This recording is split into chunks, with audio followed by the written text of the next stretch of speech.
I next have the pleasure to introduce to you Katarzyna Doniec, who's a second-year PhD student in the sociology department, supervised also by Larry King, but also by Dr. Maria Kova. She also works part-time in the PrivMort project, which investigates the effects of economic transition on mortality in Russia. Beautiful segue from Larry's question there. Great, thank you very much. Looking forward to hearing the paper.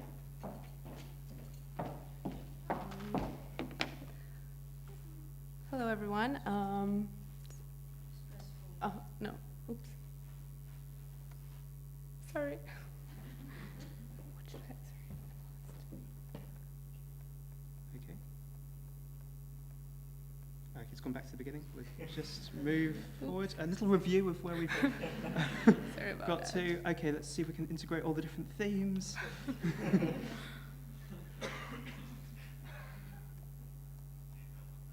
Okay. Today I'm going to talk about emerging public health crisis in Brazil, related to both recent economic recession that started in 2014, but also a current response of the new government that we have in Brazil since May, basically. So just a brief introduction. Brazil has free universal health care guaranteed by the Constitution. It was introduced in 1988. Since end of the 90s, the Workers' Party government was introducing a series of very successful welfare programs that not only managed to lift millions out of poverty, but also brought very good, very measurable health outcomes, such as increase in life expectancy from 66 in year 2000 to 74 right now, and decrease in infant mortality from 27 deaths per 1,000 to 13. However, obviously, Brazil is a relatively poor country, and there are many problems they struggle there. But I would say the two most important problems that Brazil is facing at the moment is lack of sufficient resources, lack of funding, but also huge geographical disparities in terms of development. So there are regions in Brazil where basically there are no, there's no medical infrastructure, no doctors are attending patients. So there are people who basically never ever seen a health professional in their life, which is obviously very alarming. But what is the situation that is currently unveiling is that since 2014, they have a very severe economic crisis. Some say that it's the biggest crisis since 50s. The economy shrunk by almost 7% last year. There's soaring unemployment, reaching almost 12% at the moment. So obviously, all those factors are putting a lot of pressure on public health sector. There are more people, people who lose their job, they basically are relying more on the public health care.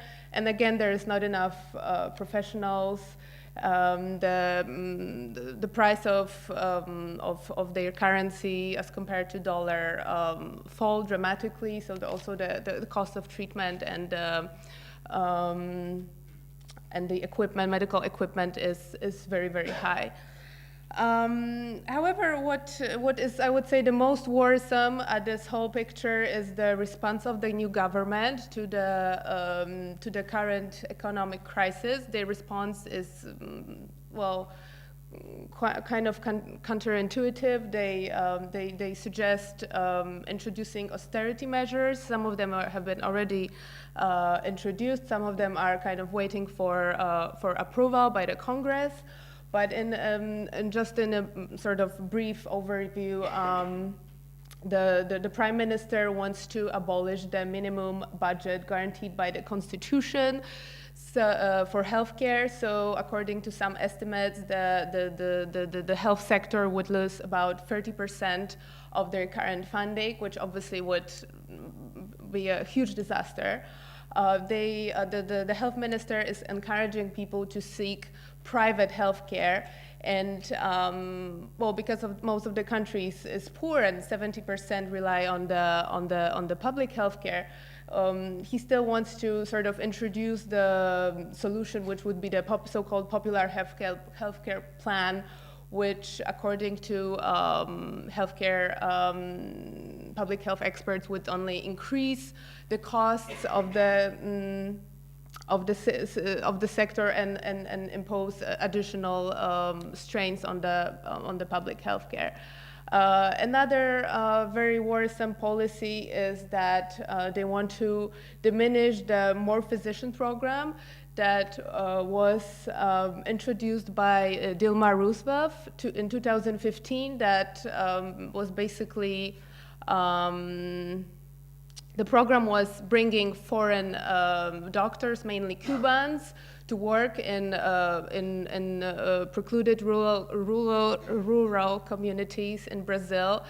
Thanks to that program, the child mortality in those regions decreased dramatically. Moreover, the current health minister also wants to dysregulate the public health sector by ending monitoring of both private healthcare quality by the National Supplementary Health Agency, but also he wants to diminish the role of National Department of Internal Auditing of the unified healthcare system. So all those policies are also obviously very worrisome, and our recent correspondence to The Lancet kind of describes this in more detail. We're also very interested in looking at the sort of measurable outcomes, like a price of those policies in the future. It's very probable that mentioned policies will be introduced very soon, and the current government is going to stay in the office until 2019. So, yeah, thank you very much.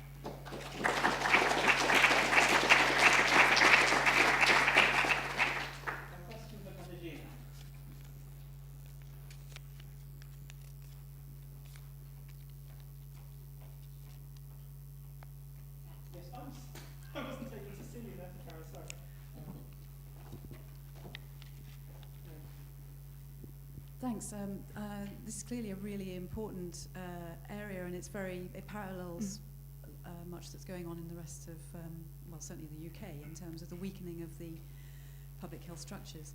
I just wonder what the challenges for you are going to be with the kind of real-time monitoring, real-time trying to observe this, and the fact that the information systems that you might want to use are those that are maybe being dismantled. And certainly we have the same problem here.